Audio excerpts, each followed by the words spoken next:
ఇక intermediate education విషయానికి వస్తే అధ్యక్ష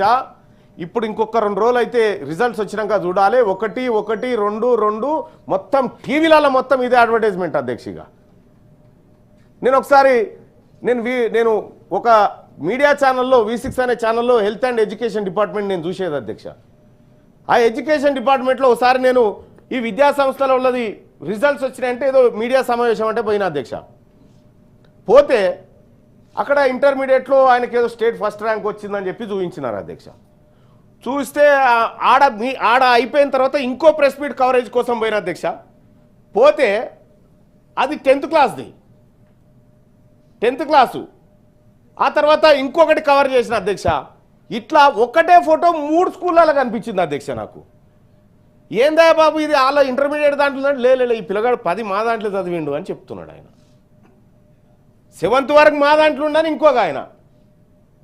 ఇది చాలా పెద్ద వ్యాపారంగా మారిపోయింది అధ్యక్ష మళ్ళీ వాళ్ళు తీసుకుపోయేది కూడా ఎట్లా తీసుకుపోతారు ఈ గవర్నమెంట్ స్కూళ్ళలో అక్కడో ఇక్కడో మంచిగా చదివేటువంటి పిల్లగాళ్ళు ఉంటారు కదా సార్ వాళ్ళని ఏరుకొని పోతారు అన్నట్టు వాళ్ళని తీసుకొని పోతారు ఒక్కరిని చూపెట్టి మొత్తం వ్యవస్థనంతా తమ గుప్పిట్లోకి తెచ్చుకుంటా ఉన్నాయి సార్ కార్పొరేట్ విద్యా వ్యవస్థలు సార్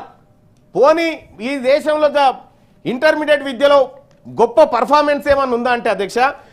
72 దేశాలు పాల్గొన్న programme for international students assessment ఈవెంట్ల అధ్యక్ష 72 దేశాలు పాల్గొంటే మనకు 71వ ర్యాంక్ వచ్చింది అధ్యక్ష ఇవాళ ఇంటర్మీడియట్ ఎడ్యుకేషన్లో